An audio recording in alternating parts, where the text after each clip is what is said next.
Hey guys, be sure to press like and subscribe. Today I wanted to do a little bit about my expat experience here in the Philippines. And I've been lucky enough to travel to another country that's really decent, and that is Belize too. Um, and Belize is a beautiful country, and it also has a good um, amount of expats there.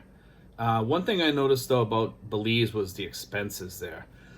Now, just like the Philippines, you can move about the country, and you can also, you get different areas where the prices of things are different.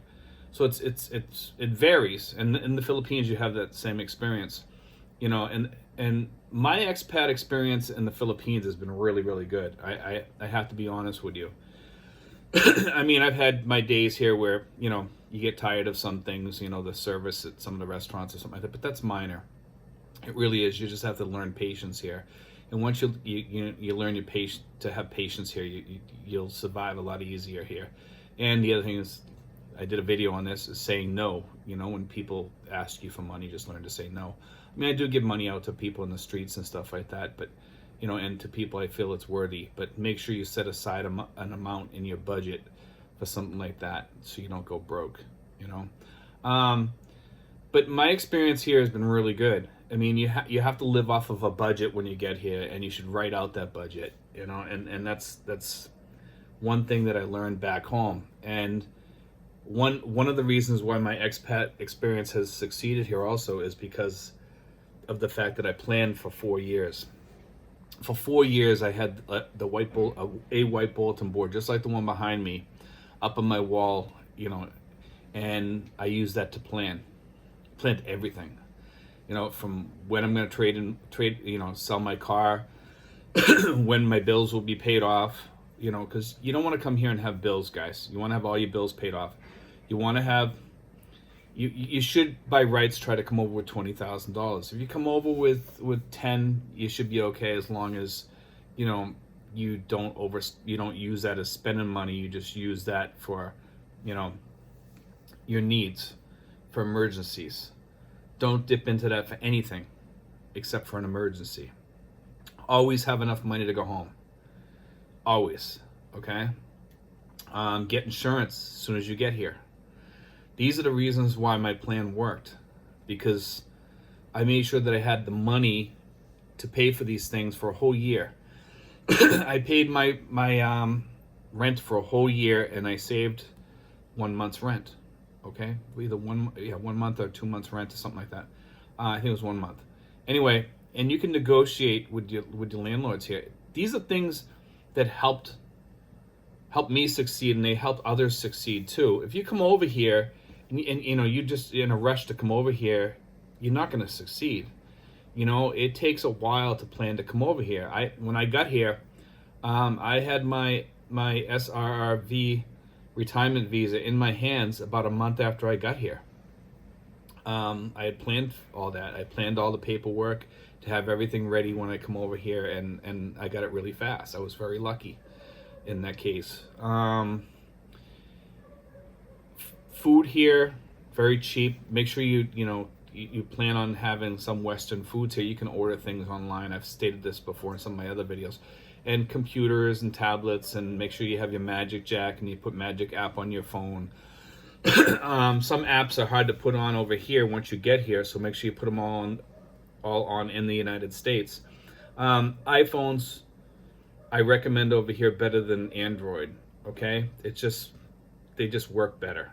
Okay, I find it's a better thing to have. It has FaceTime on there. Most people in the United States have iPhones, or a lot of them do. I don't know what the percentage is, but it's just simple. It's good to have. It's just an easy phone to use. It has so many different things on there that the Androids don't have, I think, anyway. You can take pictures of things better. The cameras are very clear. Take pictures of documents and send those documents by email or whatever.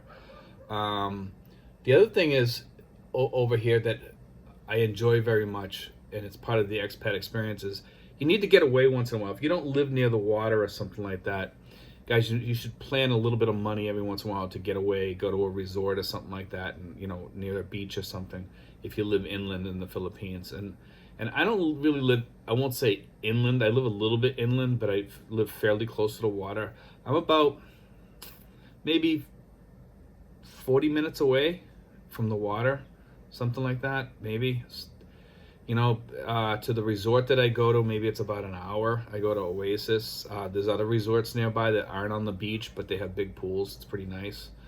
You know, save up for this stuff, guys. You know, for when you come here, so you can experience some of this stuff and maybe travel a little bit too.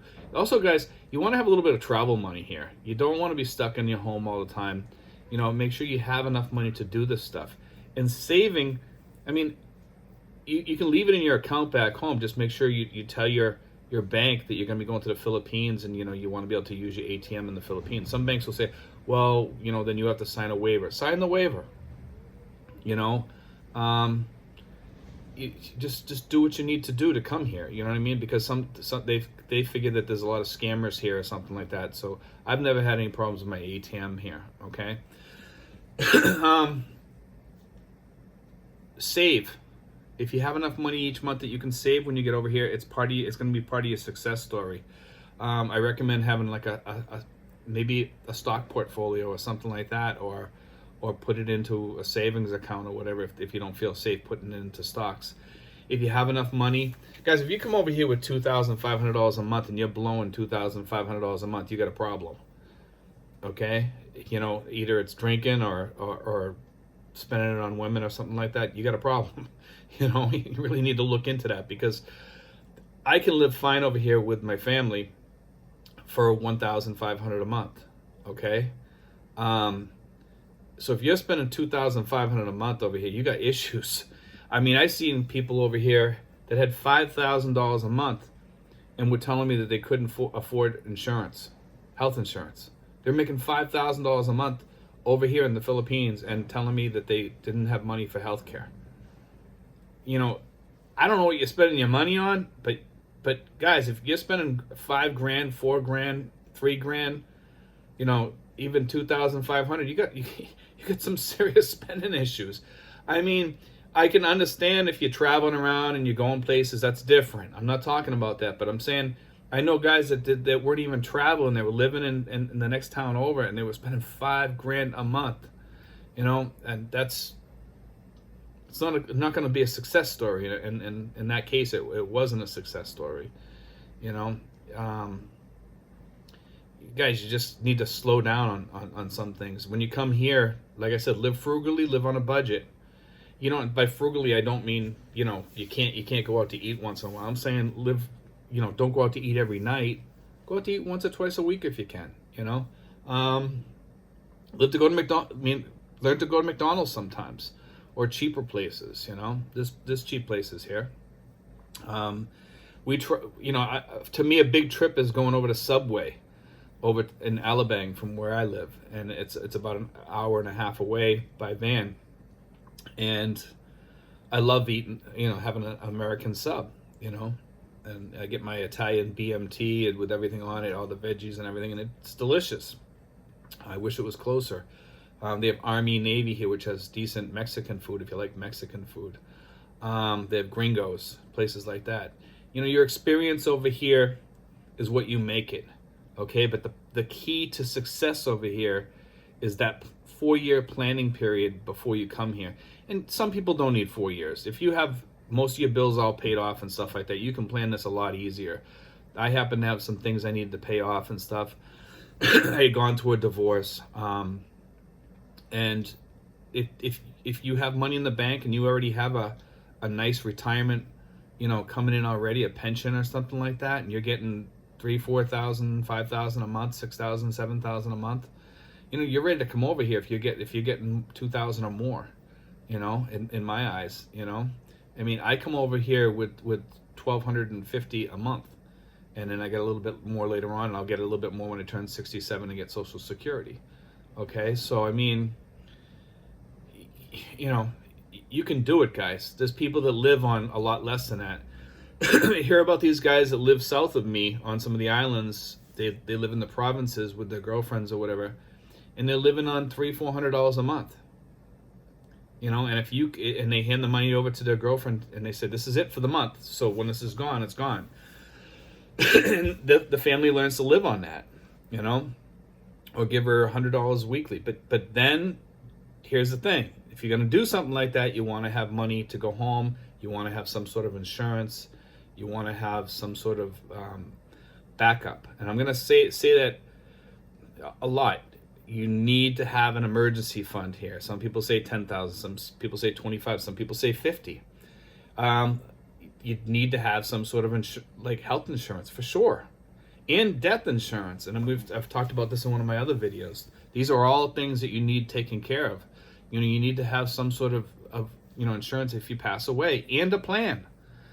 So when you get here, don't run off and do all your stuff right away. Do a little bit of it, but sit down and talk to the people that you're going to be with and say, listen, if I pass away, this, and this is what I want done. This is who you contact or whatever back home.